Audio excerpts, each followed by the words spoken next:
Hi, it's Dwyer, gamblersadvisory.com. Remember, the opinion you should follow should be your own. Just consider this video to be a second opinion from a complete stranger online. Let's revisit Carl Froch's victory over Lucian Bute. Now, make no mistake, Carl Froch won that fight. The round I'm about to talk about is a round that Carl Froch won based on, let's say, the last 15 seconds of the round. Okay? It's the fourth round of the fight. Let's revisit it because fights look an awfully lot different. They look very different when you revisit them months later, because in the moment,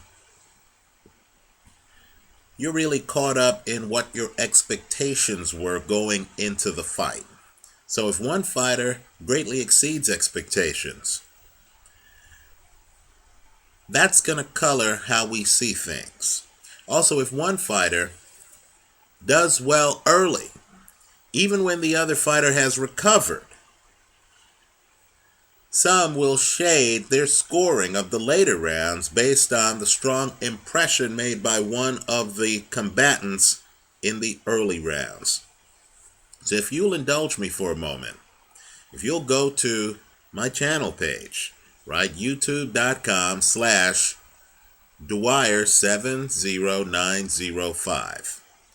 If you go to that channel page, you're going to see a video called, I believe it's Nottingham Forest or something like that, where Carl Froch discusses the fight.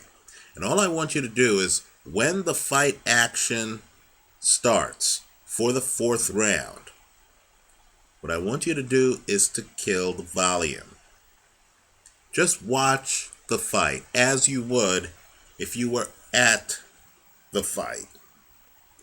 What you're going to see, in my opinion, and I'm making this video before Bute fights Groshev, right? A fight I believe he wins.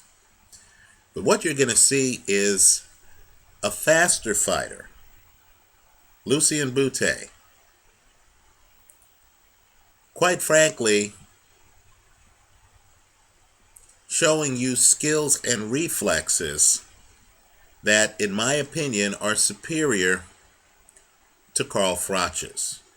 Now, I know it's a tough sell. I understand Bute lost the fight. Bute got caught. Getting caught is part of boxing. It's rock, paper, scissors. If a guy can knock you senseless, then your skills really don't matter, right? Even technically talented fighters can get knocked out and have gotten knocked out, as was the case here. What you're going to see is that Bute is so much faster than Carl Froch. Bute doesn't have to have his hands up. He's actually operating out of a Philly shell, right?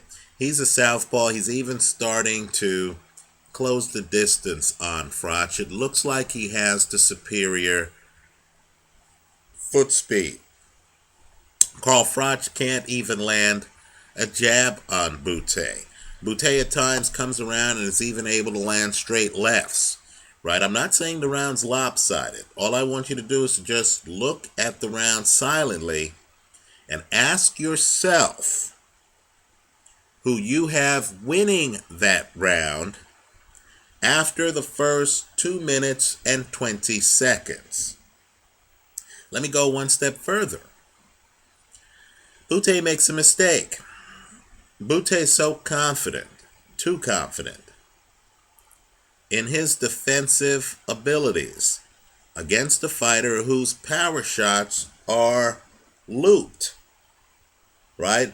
In other words, if you're a great defensive fighter and you have your chin tucked, right, and you feel that if the guy throws at a certain angle, it's going to hit your shoulder.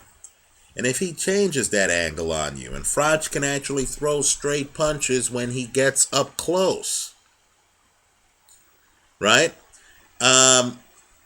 If you haven't quite figured out the angles and you're a technician relying on angles for defense, then you might get caught. with the occasional shot. And Bute makes one mistake that costs him dearly because he never recovers from this mistake the rest of the fight. You're going to see in that fourth round, Bute, without really getting hit, go over to the corner. And it's when he's up against the ropes, I think voluntarily, right? This is something defensive fighters do. Look at Floyd Mayweather against Ricky Hatton. When he's up against the ropes, Carl Froch comes in and is able to hurt him.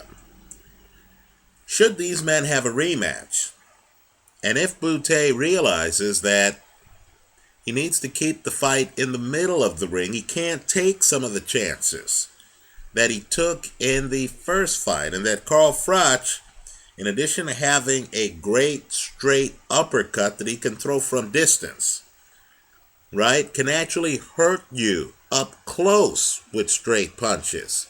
If he figures out that from distance, all of Carl Froch's power are really hooks, and that he's just the faster guy who uses more athleticism, he's the better athlete in the ring, then I think that rematch is going to be very different. And I mean very different than the first fight. I think ring placement is key here against a bomber, a guy with a big punch. Bute got a bit sloppy, backed up to the ropes. I don't think he makes that mistake in the rematch. So if you're one of those people who believes Carl Froch just walked through Bute and that this was a progressive beatdown, explain for me the first 2 minutes and 20 seconds, I could even make it 2 minutes and 30 seconds, of the fourth round. Wasn't this the round right before the end of the fight? If you kill the volume, and if you get rid of the announcers who are telling you that Carl is having his way, and if you trust the two judges that matter the most, your two eyes, tell me who's winning that fourth round for the first 2 minutes plus, right? Tell me who looks like the better athlete, right? Tell me how many of Carl Froch's jabs land on Bute in that round. And then really, just be honest with yourself and ask yourself, who has the faster hands? Right? I think if those answers come back, the Romanian Canadian, right? Then that second fight could be a lot more competitive than this first fight was. Let me hear from you. Leave your comments for me here online. Visit us at gamblersadvisory.com. Let me just say this too about Grachev. In some ways, Grachev is like Carl Froch. He has power. He throws it on a loop. Let's just say I'm expecting Bute to do a lot better against Grachev than Shalak did. Shalak's an excellent fighter. But Shalak, in my opinion, has a problem maintaining distance that Bute doesn't have, except when he gets a bit complacent and full of himself in Nottingham against Carl Froch. Let me hear from you.